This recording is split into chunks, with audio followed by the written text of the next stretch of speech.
Naivang gripa parabrita saritopyasas susyan rudha guha kim ajito vatino pasanan kasmad bhajanti kavayo dhanadur madhan dhan.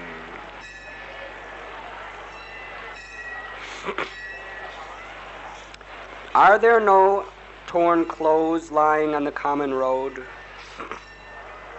Do the trees which exist for maintaining others no longer give alms and charity?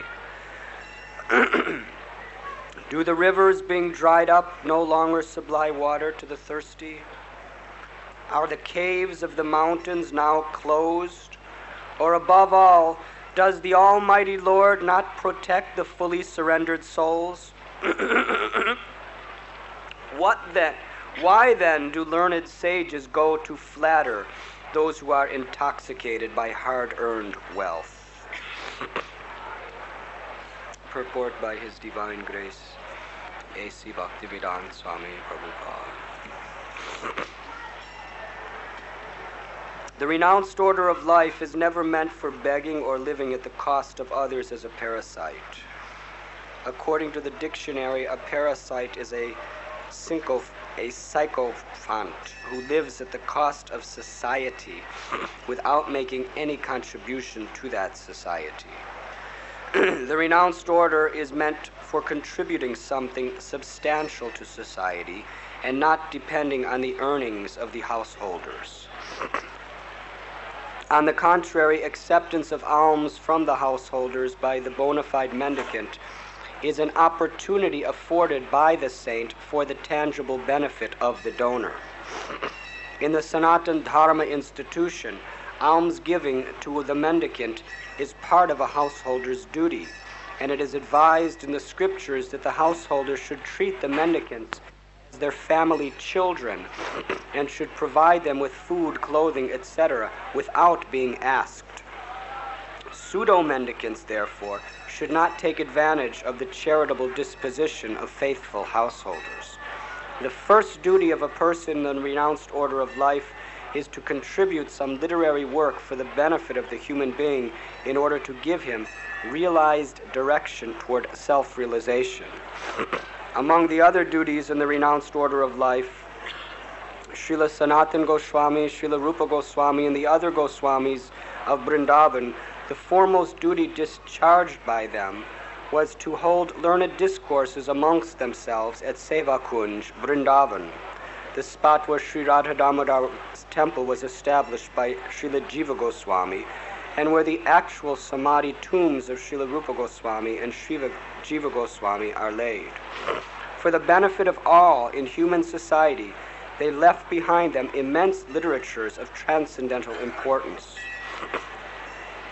Similarly, all of the acharyas who voluntarily accepted the renounced order of life aimed at benefiting human society and not at living a comfortable or irresponsible life at the cost of others.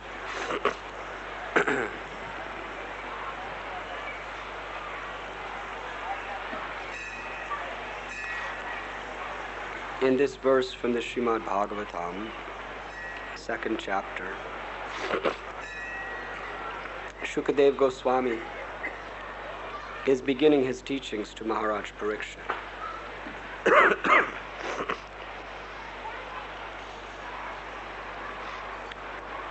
In this very famous and important verse, he's explaining the nature of a true devotee of the Lord. Such a devotee has complete faith in the mercy of God. Krishna is the source of everything that exists. Janmadyashayataha.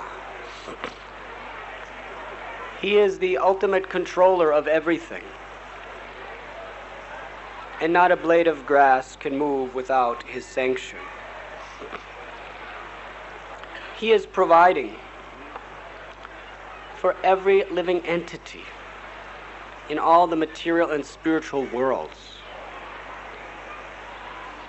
Shukadev Goswami is asking for one who surrenders his life to the service of the Lord. Will the Lord not protect him? Will the Lord not provide for him?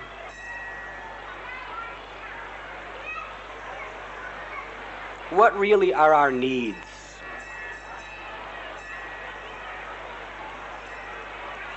We have so many wants, so many superficial desires, which are mostly born of social conditioning. The society we live in brainwashes us to think that we need so many unwanted facilities.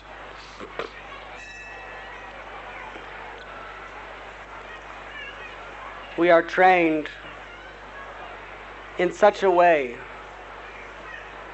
that there are so many artificial necessities that we can never have enough of them.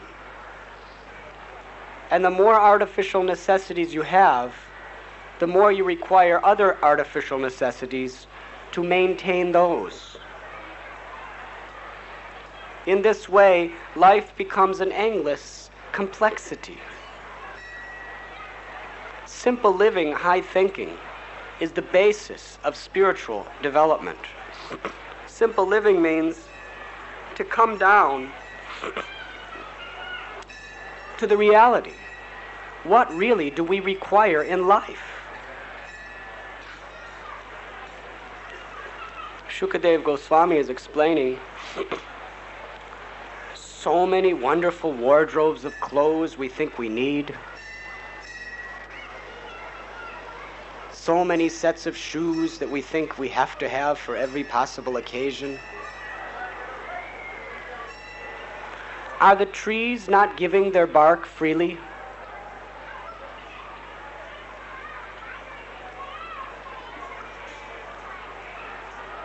So many wonderful places to live, beautiful homes.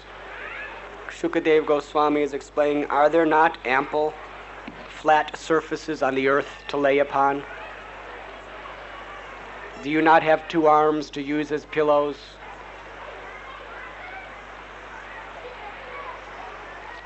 As far as utensils, did the Lord not provide you 10 fingers and the palms of your hands?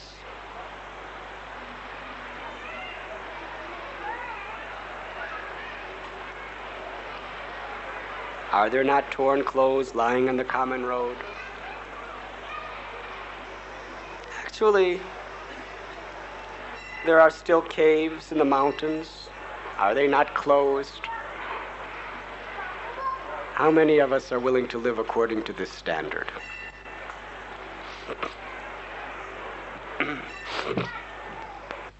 This is real civilized life. What we are living is totally uncivilized. It's barbaric. Of course, in our brainwashed conditioning, we are thinking people living in caves and eating with their hands and wearing tree skins, that they're barbaric. But according to the Bhagavatam, Shukadev Goswami, he didn't even wear tree skins. He considered that was an excess luxury. He wore nothing.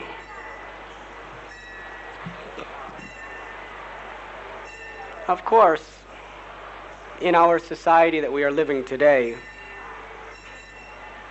to take these instructions literally, we would probably be in jail or in insane asylum. But to say the least, it's rather impractical. But the spirit of these teachings is absolutely applicable and essential if we want to make spiritual development. Because the more that you have artificial desires for unwanted necessities in life, the more you have to be dishonest. The more you cannot be straightforward and live for the truth. You have to flatter people. People who are intoxicated by hard-earned wealth. You have to become a slave, a servant of grossly materialist exploiters. Real freedom means to be independent. Independent of all the exploitation of this material society and all their exploiters. Able to just speak the truth as it is. In order to have this independence, one must be completely dependent in Krishna. One must have complete faith that Krishna will provide. If I just do what Krishna wants, I have nothing to fear.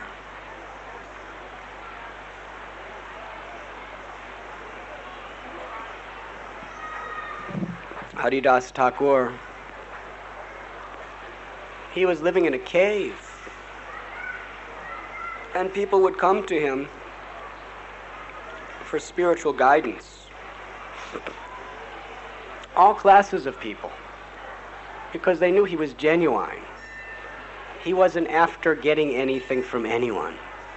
He simply wanted to contribute the highest benefits to all living beings by giving the gift of Harinam Kirtan. But in the cave he was living, there was a terribly venomous serpent. And this snake was emanating such poisonous vapors from his breath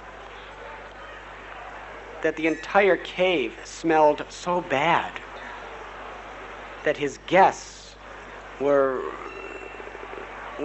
so much disturbed they couldn't even go to visit him anymore. So they asked Haridas if he could move to another cave. Haridas said yes. There is no reason to disturb this snake. He's also part and parcel of Krishna. He has every right to this cave as much as me. So I will leave. Just at that time, the snake left the cave, never to be seen again. What does this story indicate? That Krishna is in the heart even of the most ferocious, deadly, poisonous serpent. And although he was living in the cave with Haridas Thakur, because Haridas was so surrendered to Lord Krishna with faith, there was no possibility of the snake harming him. Because even the snake is being directed by the super soul, the Paramatma in the heart. And when there was an inconvenience to Haridas,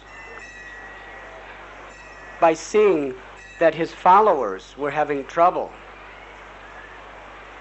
the snake simply left by the arrangement of Krishna. By the dictation of the Lord, the devotee is always protected, providing that devotee has faith and is willing to surrender. Such a devotee has nothing to hide and has nothing to gain. Such a devotee is simply immersed in devotional service.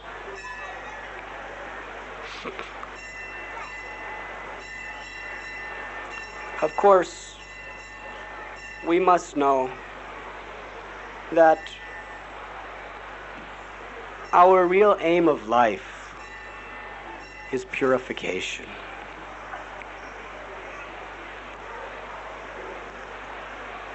It is the inner original quality of our soul that is our real wealth. The so-called wealth of this world is an illusion. It is a mirage. It is an impediment if we become attached to it if we become dependent upon it. Shukadev Goswami is speaking this verse to Maharaj Parikshit. Now, previous to this first day of Srimad Bhagavat Katha, Maharaj Parikshit was living as a great king. Was he any less a great devotee as the emperor of the world, living in the palace of Hastinapur, as he is when he is fasting till death on the bank of the Ganges? No. Maharaj Parikshit, he was in this spirit of complete dependence and surrender to the will of God, even while living as a great king. What is the difference between Shukadev Goswami and Maharaj Parikshit? In essence, there is no difference. They were both completely surrendered souls, willing to give their lives to help others in the faithful service of the Lord. But in function, there was a difference. Shukadev Goswami is exemplifying the highest principles of renunciation as a Brahmin and as a guru. And Maharaj Parikshit is exemplifying the highest standard of pure devotion to God as a grihasta and a king, an administrator of society. They were both performing their duty in complete detachment and complete dependence on the will of God. And how do we know that Maharaj Parikshit was like this? Sometimes people challenge us that you have certain devotees in your congregation who chant 16 rounds every day and come to the temple every morning, but they already have everything they need in life. So it's not so difficult for them. But us, we don't have it yet. We're struggling, we're fighting. So we don't have time for this luxury of being able to just do such nice sadhana and engaging in so much wonderful satsang with the Vaishnavas. But what is the test that such personalities who have everything in this world that is required, and they are charitable and God conscious, what is the test that they are actually surrendered and depending on the Lord? Maharaj Parikshit displayed this to the highest standard. Maharaj Parikshit had a palace bigger than any man on earth today.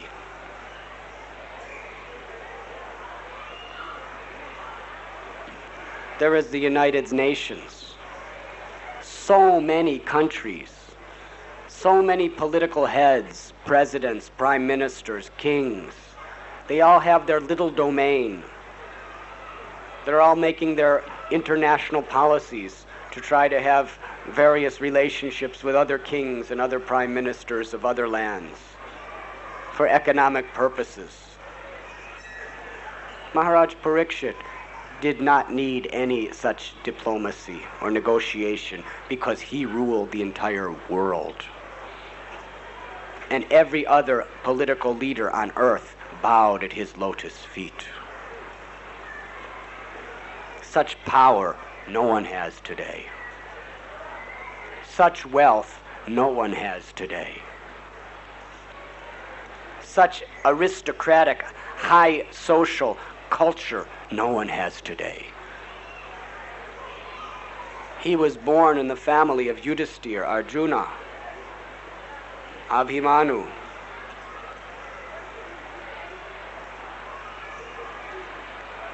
Maharaj Parikshit was a Kshatriya at the time when Kshatriyas were real.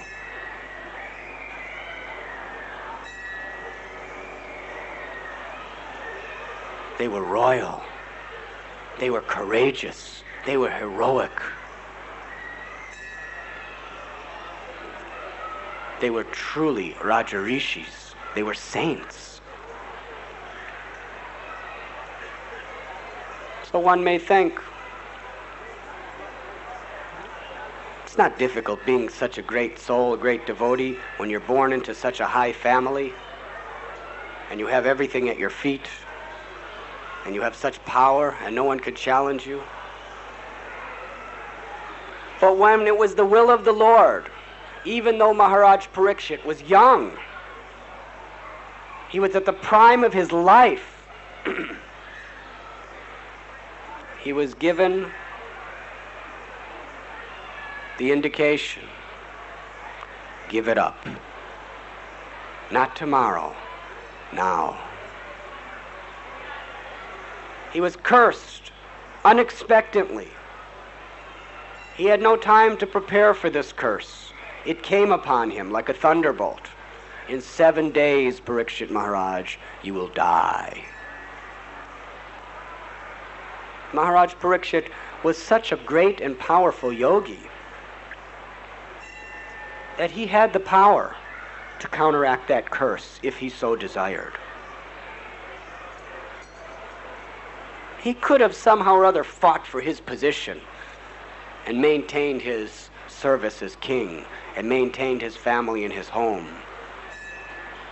But he did not even desire to attempt to do such a thing. This is Krishna's will. He wants me to give it up now. Without a second thought, he turned over his entire kingdom to his son. He took off all his royal clothes, put on the simple cloth of a mendicant.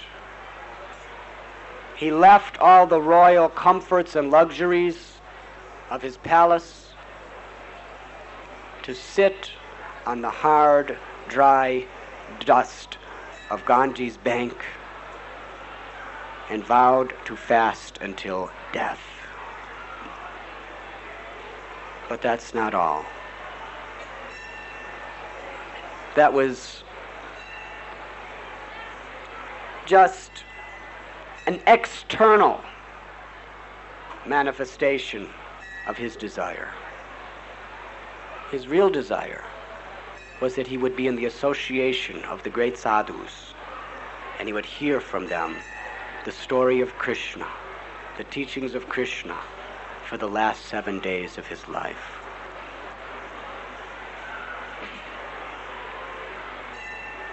Are you willing to give everything up at a moment's notice if it is the Lord's instruction to you?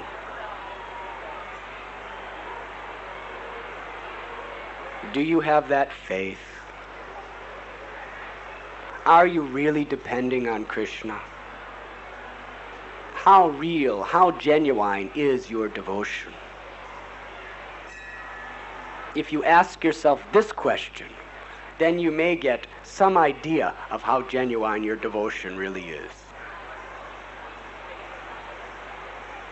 Parikshit Maharaj had a beautiful, chaste wife, children, everything. And he had a young, strong body. Not only was he willing to give up all of his comforts and all of his social positioning, he was willing to give up his life for Krishna immediately. Die to live.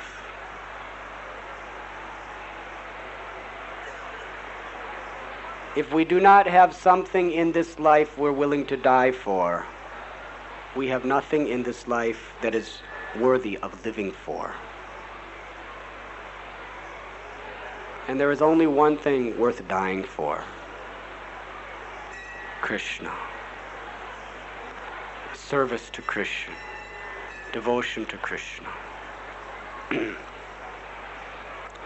We cannot imitate Maharaj Parikshit, but we can understand the standard which he is giving to the world.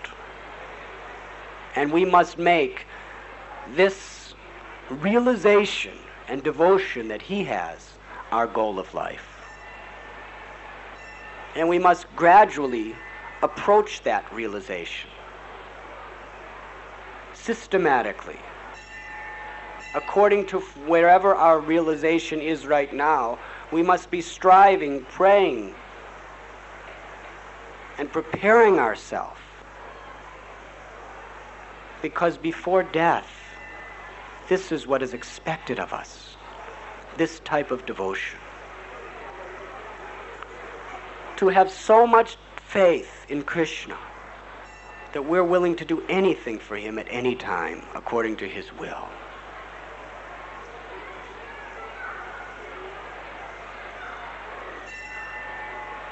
Krishna is the friend, the well-wisher of all living beings.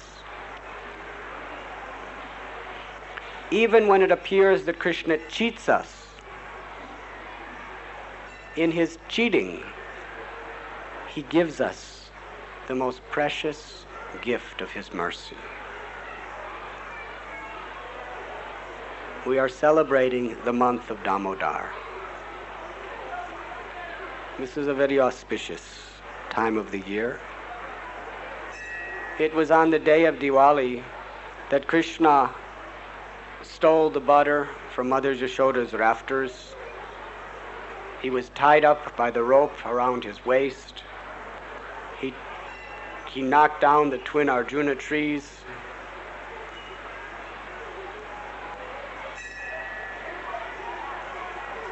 In this way, he displayed the intimacy of the love between himself and the residents of Vrindavan. This is the month where Krishna is celebrated as he who cheats the gopis, he who is a thief, who steals their butter. But actually, through these wonderful pastimes, Krishna has come to steal our hearts. And the gopis of Vrindavan, they only made their butter for one purpose: to make it so nice, so delicious, that Krishna will come to steal it.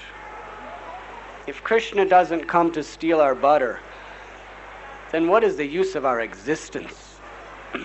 What is the need of our butter? It is all a waste.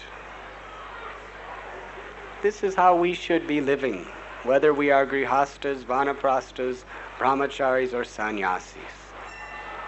Whatever we do in our life, we should be hoping that we can do it so nice that Krishna will want to accept it. We should not act for our own selfish interests or our own extended selfish interests. We should act for Krishna, knowing, as Rupa Goswami has given us the instruction, that just surrender to Krishna, you will not lose. You will gain millions and trillions and quadrillions of times over. What do we have to surrender? Everything already belongs to God. The only thing we have to surrender is the misconception that anything is ours, and simply offer what is Krishna's to Krishna. That inner spirit of sacrifice is what makes our life worth living.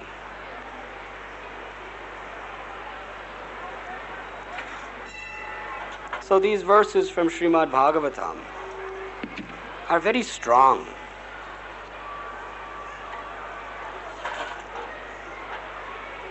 Shukadev Goswami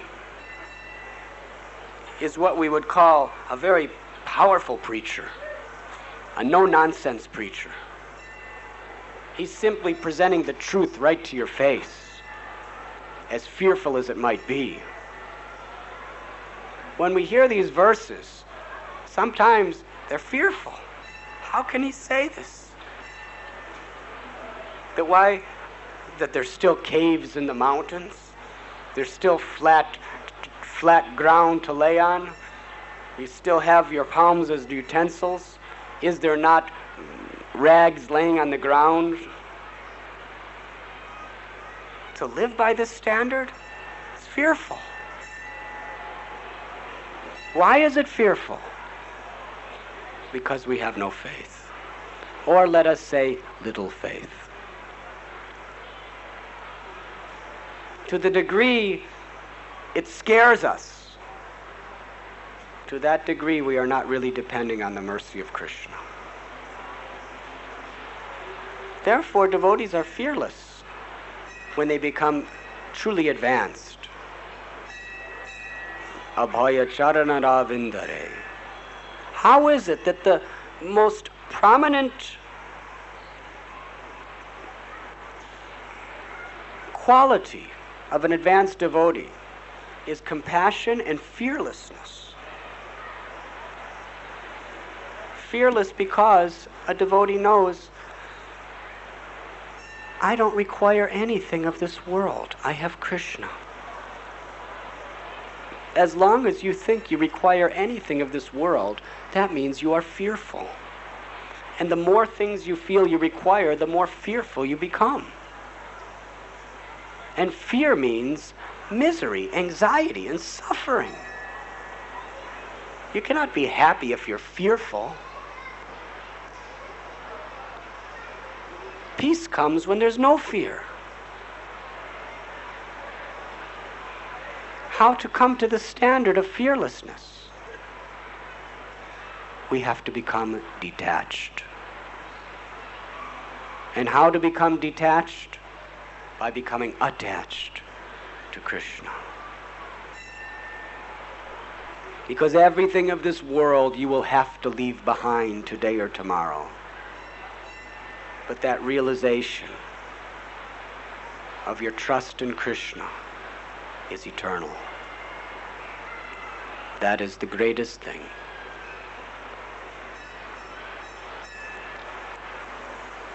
This Krishna consciousness movement is the gift that has been given to all of us by the great previous acharyas, such as Shukadev Goswami and his servants.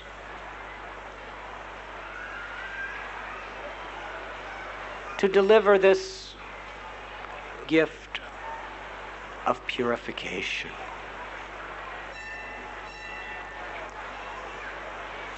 This Krishna consciousness movement is so wonderfully like the full moon, creating light in the darkness of this age of Kali Yuga. Darkness means ignorance.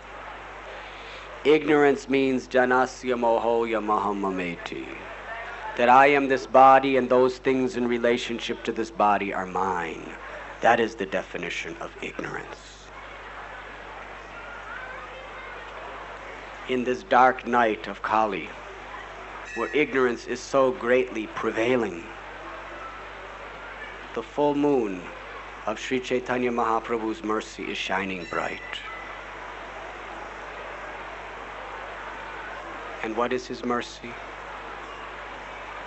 The transcendental opportunity to perfect our lives, to receive the greatest treasure of Krishna Bhakti, by which we become fearless, by which we can be in this world but not of this world, by which we can become like Maharaj Parikshit. We can be perfect, happy, peaceful grihastas. We can be very, very productive, contributing great resources to society through our work, but at the same time, be completely detached. That I don't need any of it. All I need is Krishna's name. All I need is the association of his devotees. If I have that, my life is perfect and complete. And everything else is just a decoration. If Krishna wants me to utilize all these decorations, I will use it. But my inner self is detached. All I need is Krishna's name and Krishna's devotees. If Krishna gives me so many other things to work with, I'll use it for him. If there comes a time he says, you don't need it, I can give it up. That is the real standard of life, spiritual life. Shukadeva Goswami is teaching the principle of the highest renunciation, Yukta Vairagya. That whatever resources God has provided in this world, they are all meant to be used in God's service. Whatever abilities we have, use it in God's service. But don't be attached. Don't be attached to the ability, and don't be attached to the facilities that the abilities generate. Only be attached to the service. That is Krishna consciousness. That is the standard of real human life. Not to be spoiled brats before God. I need this, I want this, I need this, I want this, I need this, I want this. Did you ever see a child that's like that with their parents? A parent can never satisfy them. The more you give them, the more they want. The more you give them, the more they want. The more they have, the more they have to defend it. The more they're afraid they're going to lose it. The more they're competing with all their other friends. A spoiled brat is never satisfied. And therefore it's the duty of a parent to not spoil their children. If you spoil your child, you ruin their life. Teach them to be content with whatever comes of its own accord. That is a real parent. You can provide, but don't provide in such a way that they're always thinking that they will get their way. Because this world is a hard struggle for existence. But we're all like spoiled brats before God. Give me this, I want this. I'll serve you if I have this. I'll love you, but first I need this. We make so many conditions, but we're never satisfied. The more conditions we make, the further from God we go. The more material desires we have, the less we can understand the real wealth of our own inner consciousness. And this is the essence of Bhagavad Gita. You perform your duty, you do your work, you be responsible, but you be detached.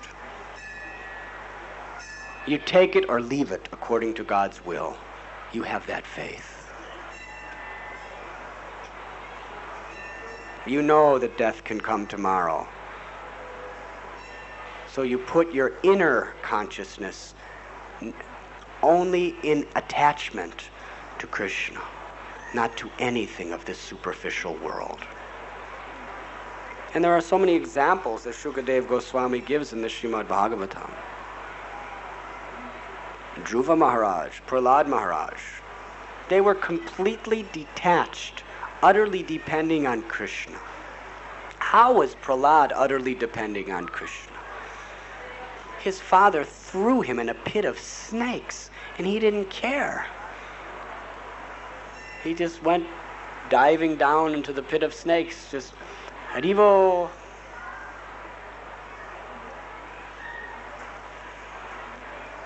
Because he knew, Krishna, you're in the hearts of these snakes. If you want them to bite me, they will bite me. Nice. If you want them to lick me, they will lick me. Very nice. They can't do anything outside of what your desire is. He was peaceful. He was detached. if he would have just done one thing, just been a little diplomatic with his father. He was the eldest son. He would have been coronated as the Yuvaraj, the next king of the entire universe. But he was just so straightforward because he had such faith in God.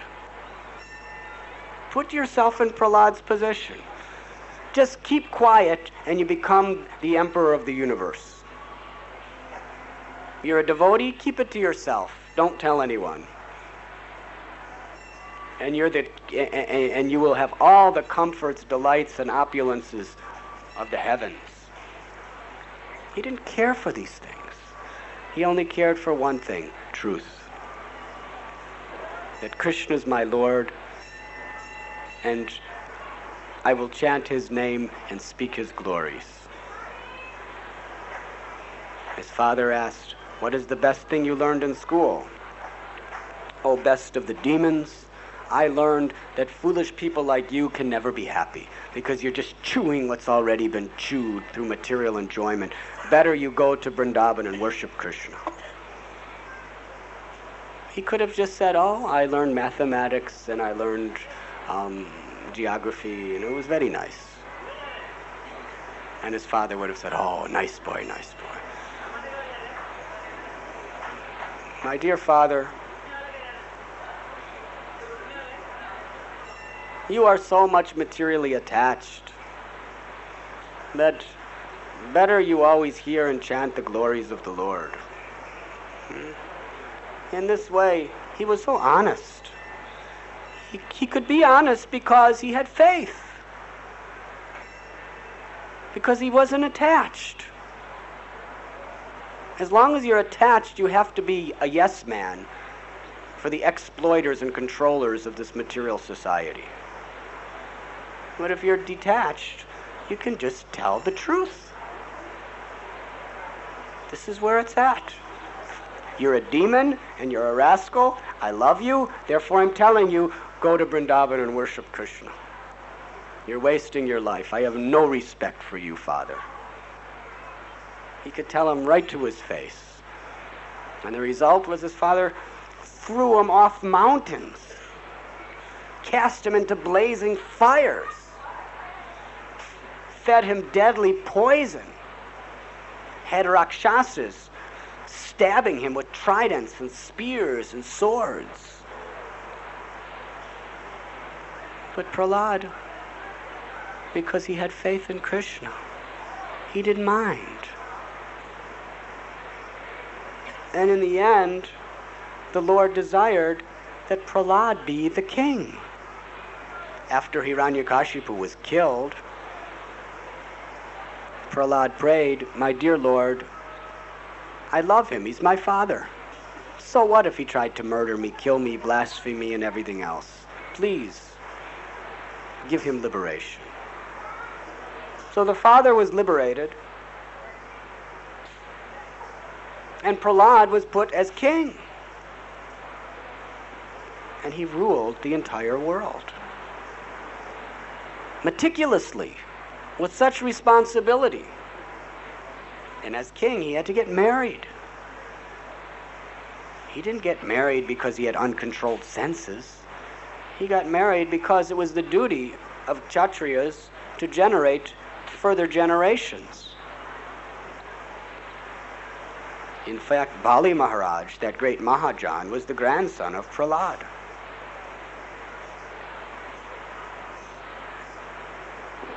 So in this way, Prahlad showed us how one can be living as a grihasta, fully responsible in one's duties to the world, and at the same time be completely detached from material enjoyment and attached to Krishna. Willing to leave it all in a second if it was Krishna's will, and willing to accept anything if it was Krishna's will. That was his inner strength, his inner purity. And here in India, although What I'm speaking tonight is the heritage of Indian culture. This philosophy of knowledge, detachment, and devotion is Indian culture, not dancing with sticks.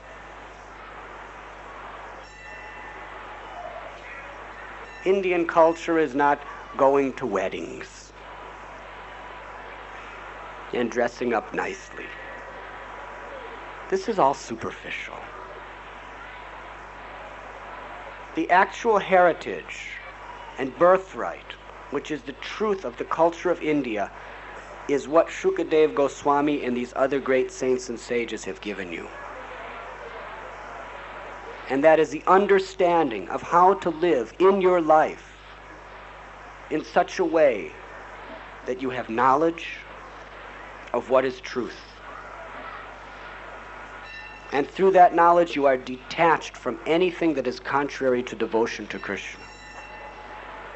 And you have complete attachment to God's.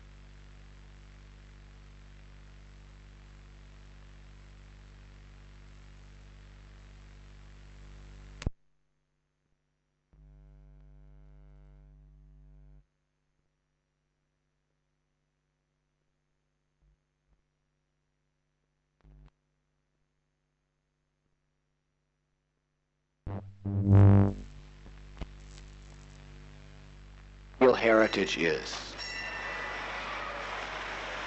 Our culture is to follow in the footsteps of Prahlad, to follow in the footsteps of Maharaj Parikshit, to strive for the highest goal in our life. From the moment of our infancy to the time of our death, we are constantly moving forward, struggling to purify ourselves and be completely dependent on the mercy of Krishna, completely fearless, completely detached, completely absorbed in remembering Him, in serving Him, in chanting His holy name.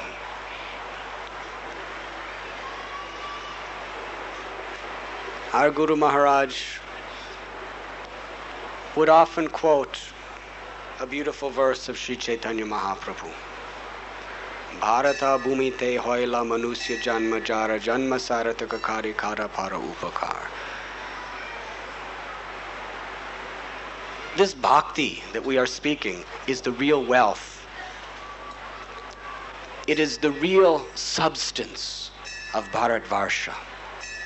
And it is the duty of every person born in this land of Bharatvarsha to realize it and to distribute this great charity to the rest of the world by our actions and by our words, by our life.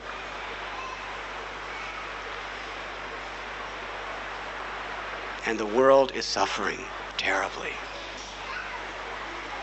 And India is suffering most terribly. Why? Because we are neglecting our inheritance. We are too weak-hearted. We are too petty in our ambitions in life. Keep your mind fixed on the ultimate goal. Perform all your work with this in mind. This is Sanatana Dharma.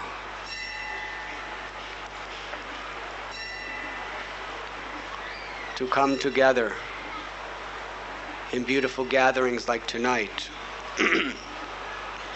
to hear these higher truths of Srimad Bhagavatam, is the most important and sublime basis that we can create in our life for developing these higher virtues.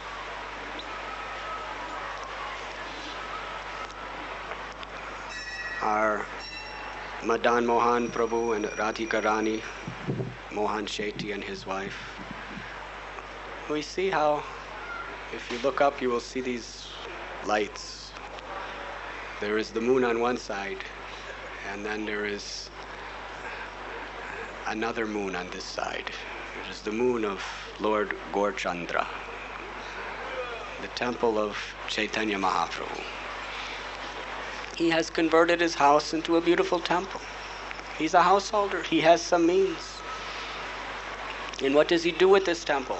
He invites people to come and to hear the glories of the Lord and chant the names of the Lord and give nice prasad. Such a wonderful life. Tonight there may be 200-300 of us sitting together to hear Krishna's message, to chant his name, to take his prasad. This is the first and greatest responsibility of a householder.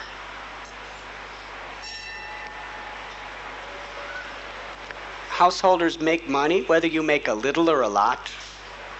Use it to create services and atmospheres that will elevate people's consciousness.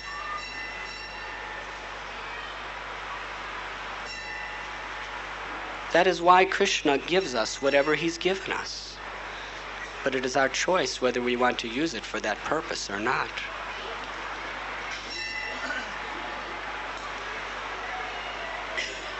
So this is the wonderful opportunity that we all have. And what we are speaking is not something impractical, but it is actually the only way of life that's really practical. Because it makes sense, because it's based on truth. And it's blissful.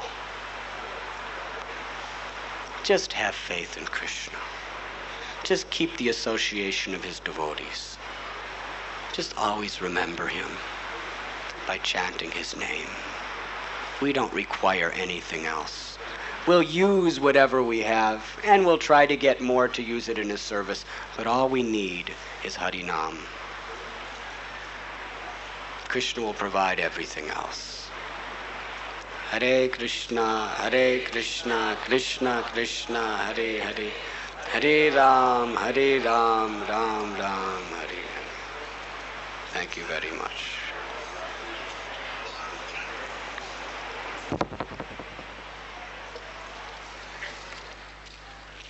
हरे कृष्ण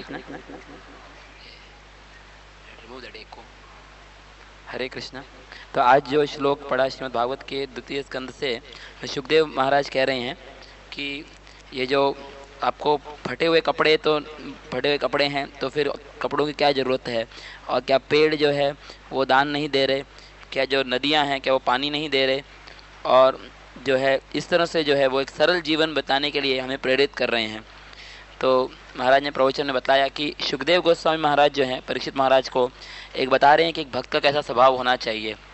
उसको भगवान की कृपा में पूर्ण विश्वास होना चाहिए कि कृष्ण जो है वो सर्वेश्वर हैं और उनकी इच्छा बिना जो है एक घास का पत्ता भी नहीं हिल सकता, और कृष्ण जो है वो हर जीवात्मा के लिए जो चाहिए वो देते हैं। तो जो व्यक्ति श्री कृष्ण के प्रति समर्पित करता है उसको भगवान जो क्या नहीं देंगे जो उसे चाहिए। वास्तव में हमारी आवश्यकताएं क्या हैं? आज के समाज में ऐसे कई आवश्यकताएं हैं जो कि कृत्रिम रूप से बनाई जाते हैं।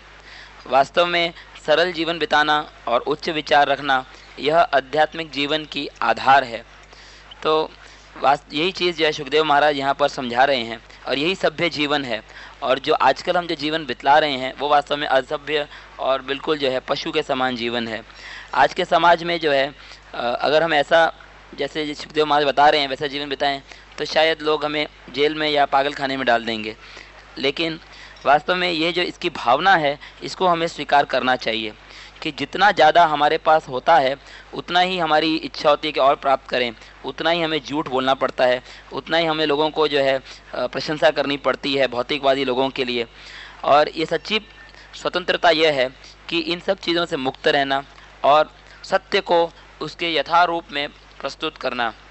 और इस तरह से स्वतंत्र होने के लिए ये आवश्यक है कि हमें कृष्ण पर विश्वास हो। हमें ये विश्वास होना चाहिए कि अगर हम वही करेंगे जो कृष्ण चाहते हैं तो कृष्ण हमें सब कुछ दे देंगे। जैसे हरिदास ठाकुर जो है एक बार गुफा में रह रहे थे और एक बहुत ही जहरीला सांप वहाँ रहता था। वैसे उनको तो कोई से मुश्किल नहीं थी, लेकिन जब लोगों को उससे डर लगने लगा तो हरिदास निश्चय किया कि मैं ये छोड़कर जाऊंगा। लेकिन इसी समय वो सर्प जो है उठकर चला गया। इससे ये पता चलता है कि कृष्ण जो है सांप के भी हृदय में है, सब प्राणियों के हृदय में है। और एक भक्त को ये विश्वास होता है कि भगवान की इच्छा बिना कुछ नहीं होता, तो उसके लिए कोई छुपाना नहीं होता, कोई लाभ नहीं होता। हमारा सच्चा उद्देश्य है शुद्धिकरण, और सच्ची संपत्ति है ये जो आध्यात्मिक संपत्ति है। और ये दुनिया की संपत्ति है, ये तो वास्तव में एक प्रतिबिंब के समान है।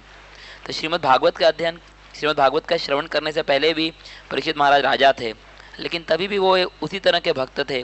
वो भगवान के इच्छा पर पूर्ण रूप से निर्भर थे। तो सुखदेव गोस्वामी में और परीक्षित महाराज में अंतर क्या है? वास्तव में सार में कोई अंतर नहीं है, क्योंकि दोनों ही जो है भगवान के प्रति समर्पित हैं।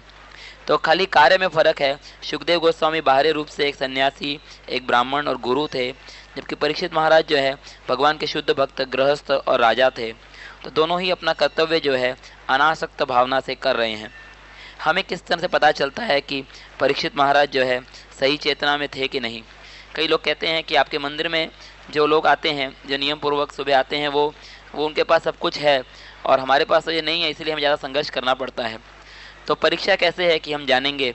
तो परीक्षित महाराज ने अपने उदाहरण से दिखाया है कि उनके पास सब कुछ था, लेकिन जब उनको शाप मिला तो उनके पास समय की कोई तैयारी करने के लिए समय भी नहीं था। लेकिन वो चाहते तो शाप को जो है विफल कर सकते थे, लेकिन फिर भी उन्होंने सब कुछ त्याग दिया और जो है बिल्कुल सरल वस्त्र धारण करके वो गंगा जी के तट पर बैठ गए।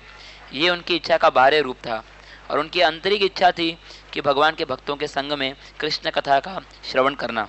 तो हम भी इसके लिए तैयार हैं? क्या हमारे अंदर भी इतनी श्रद्धा है? अगर आप इस प्रश्न का उत्तर देंगे तो आपको पता चलेगा कि आपकी भक्ति कितनी सच्ची है। तो परीक्षित महाराज जो है वो अपना जीवन देने के लिए तैयार थे श्री कृष्ण के लिए। हम परीक्षित महाराज की नकल तो नहीं कर सकते, लेकिन उनके स्तर को अपने जीवन का ध्येय बना सकते हैं। मृत्यु आने से पहले हमें किस स्तर पर पहुंचना है ये हमें पता चल सकता है कि हमारे अंदर इतनी श्रद्धा होनी चाहिए कि हम श्री कृष्ण के लिए कुछ भी करने के लिए तैयार हो जाएं किसी भी समय। कृष्ण जो है सबके परम मित्र हैं। जब वो कुछ छीन भी लेते हैं तो भी उनकी कृपा होती है। जैसे अभी ये दामोदर महीना है, इसमें कृष्ण भगवान जो है मक्खन चोरी करते हैं और यशोदा माता उनको पेड़ से बांध देती है। तो ये जो है श्री कृष्ण भगवान गोपियों से मक्खन चोरी करते थे, लेकिन वास्तव में गोपियाँ ये चाहती थी, वो सोचते थे कि अगर कृष्ण ये मक्खन को चोरी नहीं करेंगे तो हमारा मक्खन बेकार है। उसी तरह से हम जीवन में जो कुछ भी करते हैं, अगर श्री कृष्ण नहीं स्वीकार करते तो वो बेकार है। रूप गोस्वामी कहते हैं कि अगर श्री कृष्ण को समर्पण करो तो आपको कोई हानि नहीं होगी। तो हमें जो है श्री कृष्ण की सेवा की अभिलाषा करनी चाहिए। जो श्री कृष्ण का है वो फिर से श्री कृष्ण को अर्पण करना चाहिए। सुखदेव गोस्वामी एक बहुत ही शक्तिशाली प्रचारक हैं। वो सत्य को सही रूप में प्रचार कर रहे हैं, वो डरते नहीं हैं। तो वास्तव में लोग डरते किस लिए हैं? क्योंकि श्रद्धा नहीं होती। जितना हमको डर होता है इसका मतलब ये है कि उतना ही हम कृष्ण पर आश्रित नहीं होते। भक्त के दो गुणों में से एक है कि बहुत कृपा दिखाना और निर्भय रहना। निर्भय इसलिए क्योंकि मेरे पास कृष्ण है, मुझे और किसी चीज़ की आवश्यकता नहीं है। अगर आपके पास ज़्यादा है तो आपको भय ज़्यादा होगा। शांति तब आती है जब कोई भय नहीं होता। तो निर्भय होने के लिए अनासक्त होना चाहिए, और अनासक्त होने के लिए श्री कृष्ण के प्रति आसक्त होना चाहिए। कृष्ण भावना ये हम सब के लिए एक भेंट है जो कि सुखदेव गोस्वामी और उसके सेवक जो हैं आचार्य वो हमें प्रदान कर रहे हैं। कृष्ण भावना एक पूर्ण चंद्रमा के समान है जो कि कलयुग के अंधकार में जो है प्रकाश फैला रहा है। ये जो अज्ञान है, ये मैं हूँ, ये मेरा है, इसको दूर कर रहा है। इस कलयुग के अंधेरे में श्री चैतन्य महाप्रभु का पूर्ण चंद्र जो है प्रकाश दिखला रहा है। उनकी कृपा जो है ये है भक्ति के रूप में हमें प्रदान की जा रही है। हमें ये पता होना चाहिए कि मुझे सिर्फ कृष्ण का नाम और कृष्ण के भक्तों का संग चाहिए, बाकी सब तो सिर्फ सजावट है। अगर कृष्ण दें तो मैं उसको उपयोग कर सकता हूँ। तो सुखदेव गोस्वामी ये सिखला रहे हैं युक्त वैराग्य कि कैसे हर एक चीज़ को कृष्ण की सेवा में लगाना है, विश्वास रखना है। एक बच्चे की तरह नहीं कि हम भगवान से बार बार बोलें कि हमें ये चाहिए, हमें वो चाहिए। हमें प्रहलाद महाराज की तरह बनना है। वो अपने पिता से बिल्कुल सीधे कहते हैं कि आप जैसे मूर्ख लोग जो हैं वो कभी कुछ भगवान की भक्ति में नहीं लग सकते। आप जो है चबाए हुए को चबा रहे हैं, ज़्यादा अच्छा है कि आप वृंदावन में जाकर कृष्ण की भक्ति करें, क्योंकि उनको कृष्ण पर विश्वास था। अगर आपको भगवान पर विश्वास हो तो आप सत्य बोल सकते हैं। और अंत में प्रहलाद महाराज राजा बनते हैं, विवाह करते हैं और एक जिम्मेदार गृहस्थ का कर्तव्य भी निभाते हैं। तो ये वैराग्य और ज्ञान और भक्ति का जो दर्शन है ये भारतीय संस्कृति है। सिर्फ जो है ये डांडिया डांस करना या शादी में जाना, अच्छे वस्त्र पहनना, ये जो भारतीय संस्कृति नहीं है। तो भारतीय संस्कृति का मतलब ये है कि ऐसा जीवन बिताना कि हमको मालूम हो कि क्या चीज़ सत्य है, और अनासक्त रहना और भक्ति के प्रति आसक्त रहना। तो अगर हम ये रहेंगे तो यही वास्तव में भारतीय संस्कृति कहा जा सकता है। हमें प्रहलाद महाराज के चरण चिन्हों का अनुसरण करना है, संघर्ष करना है शुद्धिकरण के लिए, और पूर्ण रूप से भगवान की सेवा में लग जाना चाहिए, भगवान के नाम के स्मरण में लगना चाहिए। श्रील प्रभुपाद जी ये कहा करते थे कि जिसने भारत भूमि में जन्म लिया है उसको अपना जीवन सफल करना है, और ये भक्ति ही ये सच्ची भारतवर्ष की संपत्ति है। और हर भारतीय का ये कर्तव्य है कि इस ज्ञान को समझे, इसका साक्षात्कार करके दूसरों को बांटे, अपने वचनों द्वारा, अपने कार्यों द्वारा और अपने जीवन द्वारा। ये पूरी दुनिया दुख भोग रही है, विशेष करके भारत बहुत ज़्यादा दुख भोग रहा है, क्योंकि हम अपनी संस्कृति का अवहेलना कर रहे हैं। हम जो है बहुत कमज़ोर हृदय के दुर्बल बन गए हैं।